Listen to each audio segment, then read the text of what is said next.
Só vamos lá finalizar aí a correção. Só faltaram 3 questões. Tá gravando? Tá gravando. Só faltaram 3 questões. Vamos lá. Questão 38.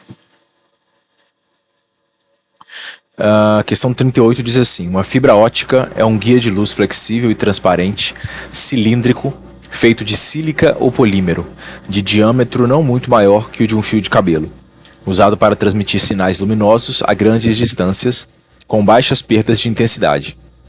A fibra ótica é constituída de um núcleo, essa parte central, por onde a luz se propaga, de um revestimento, como esquematizado na figura acima. Então temos aqui o núcleo e o revestimento, né, os dois sendo feitos aí de materiais diferentes.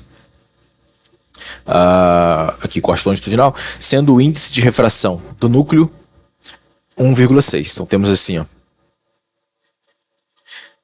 índice...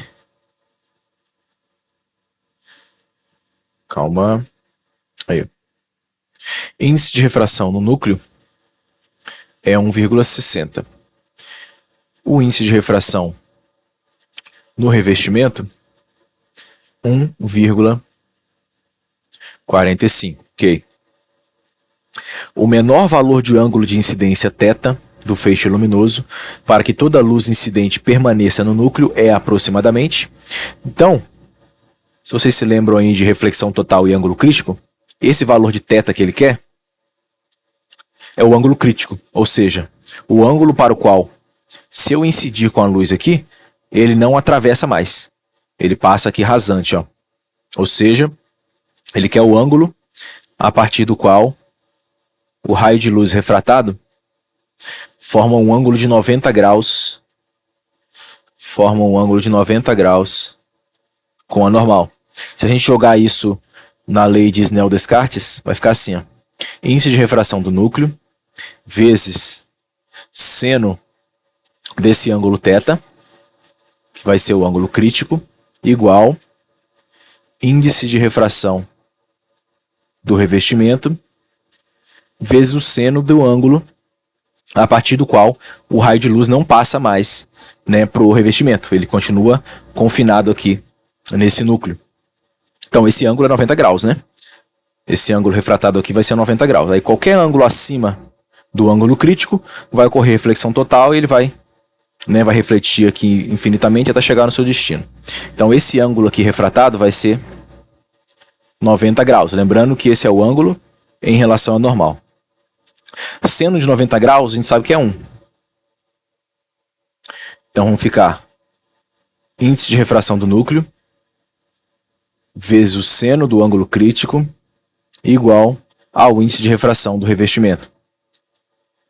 Seno do ângulo crítico vai ser igual ao índice de refração do revestimento dividido pelo índice de refração do núcleo. Seno do ângulo crítico vai ser igual a 1,45 dividido por 1,6. Teremos então que o seno do ângulo crítico, nesse caso, vai ser igual a 0,906. Beleza? Qual o ângulo agora? É o que a gente precisa saber, né? Qual é o ângulo cujo seno dá 0,906? Aí para isso ele deu uma tabelinha para a gente aqui, ó. Nós vamos ver esse último valor, ó. Quando o seno do ângulo é aproximadamente 0,91, o ângulo é aproximadamente 65 graus. Então nós chegamos aqui em 0,906. Portanto, o ângulo crítico é aproximadamente 65 graus. Beleza? Alternativa E. Você não precisava, né, aplicar aqui na fórmula de Snell-Descartes se você se lembrasse da formulinha do ângulo crítico, né? Você já cortava direto para cá, ó. Você poderia começar aqui se você se lembrasse da fórmula do ângulo crítico. Mas não custa nada, né? Fazer um passo a mais para revisar aqui a parte da lei de Snell-Descartes. Então, alternativa E. Questão 39, caiu na prova do Enseja, 2019. No deserto do Saara, ocorrem fenômenos em que paisagens são modificadas pela ação direta da luz solar. Esse fenômeno é conhecido como miragem. Embora algumas pessoas acreditem ser alucinações, nada mais são do que um fenômeno físico real. O aquecimento sofrido pela areia faz com que o ar próximo se aqueça, diminuindo sua densidade, fazendo com que a luz se desvie, dando-nos a impressão de uma nova paisagem. Esse fenômeno físico é descrito como... Bom, isso aqui eu falei pouco tempo atrás com vocês, né? Que quando a temperatura do ar ela muda, o comportamento da luz nesse ar também muda, né? Então o que acontece aí é a refração, onde os raios de luz eles mudam de direção, fazendo você enxergar o reflexo não, né? A imagem do céu sendo projetada no chão. Aí isso faz parecer, por exemplo, que tenha um lago ou um mar num deserto. Então, letra B, refração. Questão 40, caiu no Enem em 2017, é uma questão parecida.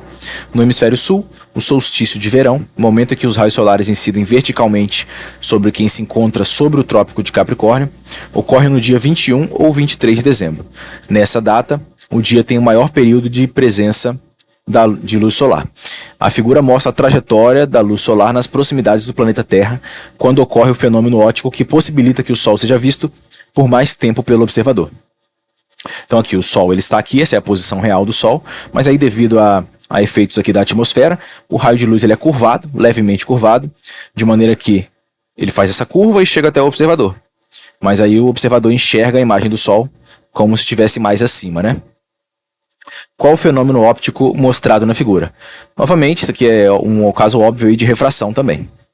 A refração da luz solar ao atravessar camadas de ar com diferentes densidades, isso aí. Polarização não, reflexão também não, difração também não, espalhamento também não. Espalhamento ocorre, mas isso não explica, né, por que a gente vê o Sol numa posição diferente. A difração, a gente pode dizer que ocorre também ali nas moléculas de ar, mas também não explica, né, por que a gente vê o Sol mais para cima. Reflexão também ocorre, mas também não explica o fenômeno que ele está referindo aqui no enunciado. Polarização não ocorre de maneira significativa, não. Beleza? Então, alternativa letra A. Só isso, só faltavam essas 3 questões. E vamos encerrar por aqui. Bons estudos para vocês. Lembrando que a prova é terça-feira.